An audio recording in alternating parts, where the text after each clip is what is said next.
हर हर महादेव। जय माता पार्वती। आप सभी को हरितालिका तीज की हार्दिक शुभकामनाएं। शिव जी और माँ गौरा आपका सुहाग अखंड रखें। आज भाद्रपद माह के शुक्ल पक्ष की तृतीया तिथि है और आज अखंड सुहाग और सौभाग्य प्रदान करने वाला भगवान शिव और माता पार्वती के अमर प्रेम का प्रतीक हरितालिका तीज का व्रत है। इस व्रत कथा को श्रवण करने से ही स्त्रियां हजारों अश्वमेध यज्ञ एवं करोड़ों वाजपेय यज्ञ करने का फल प्राप्त करती हैं।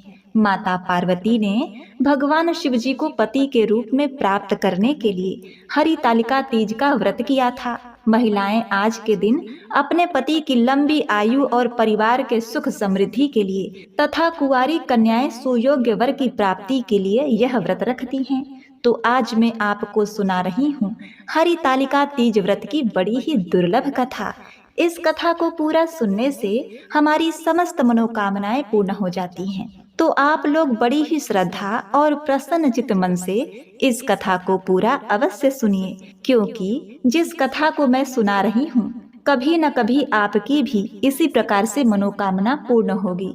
बहुत समय पहले की बात है। एक नगर में एक धनी साहूकार रहता था। उसके 5 बेटे थे। 4 बेटे बड़े परिश्रमी, व्यापार में निपुण और समझदार थे, लेकिन सबसे छोटा पुत्र नालायक, आलसी और निकम्मा था।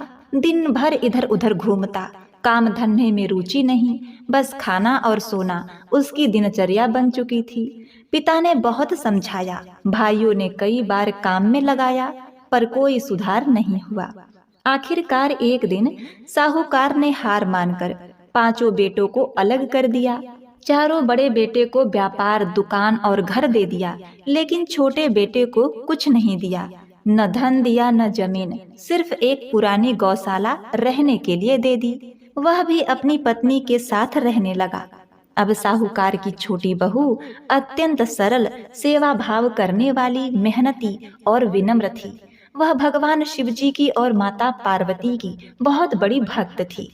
वह रोज गायों की सेवा करती, उन्हें चारा देती, पानी पिलाती, गोबर उठाती।